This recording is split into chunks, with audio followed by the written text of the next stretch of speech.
Still recovering yesterday from Thursday night, and I think we tried to move on to Minnesota the best we could in yesterday's practice. I thought we did a good job with it, although it had to be very limited. So today we'll practice, and we had to keep it very short today. One of our shorter practices, only because of the compressed schedule we're in again, and we'll do our best. Minnesota presents a lot of challenges.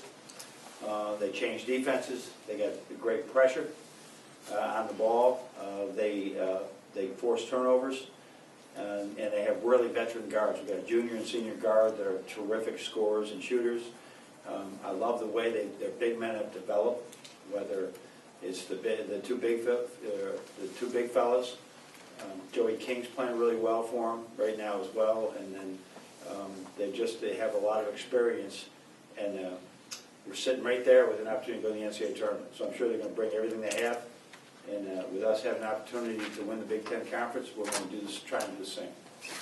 Coach, speaking of winning the Big Ten, if you guys could win that outright, it'd be the first time since '86 before any of you guys on the team were board. Yeah. Just put in perspective what it means to be included in the top of the league.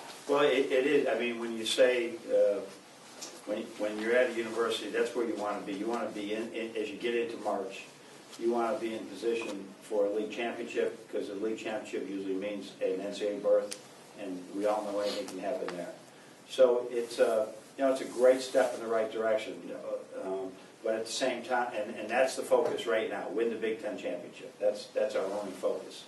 At the same time, through a roll of the ball last year, we finished 5th in the league and still had a pretty good year. So while we focus on that, still try to look at the big picture as well. John, at Purdue again, it was a slow start. You talked about trying to change up the morning routines and stuff. What are you going to look at? Yeah, we can't. We're talking about it. We can't put our finger on it right now. The only thing we can think is offensively, they're away from us in the first half. And where I don't think Michigan State was as slow an initial start, it was in the more 5 to 10 minute mark that they got away from us. But certainly Wisconsin was bad at the beginning. That was bad yesterday. So youthful backcourt, bad play calling by me, bad going. I don't know what it is, but when we looked at the video, we had some really good shots that didn't go in, and they made some shots. But we got to continue to try and find a way to get up better starts. You don't want to do that. On the starts, it seems like when you guys have turned the tide and made runs and stuff like that, it started defensively. How do you think the defensive kind of intensity from the opening tip has been? It could be that as well. I had sort of put it on our offense that didn't seem like we had a couple turnovers in that sequence, and we just didn't look like we were on. They came out and got into us a little bit, and we backed off.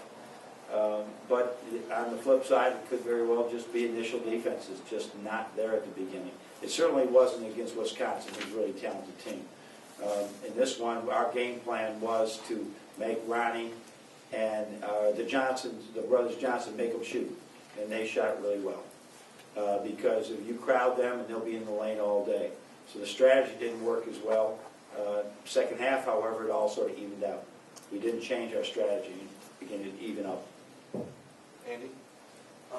In the last 10 games that were decided by 10 or fewer points, you guys are 10-0, which might not be something you'd expect from a team with so many freshmen and sophomores. What's the key to winning those close games like you have?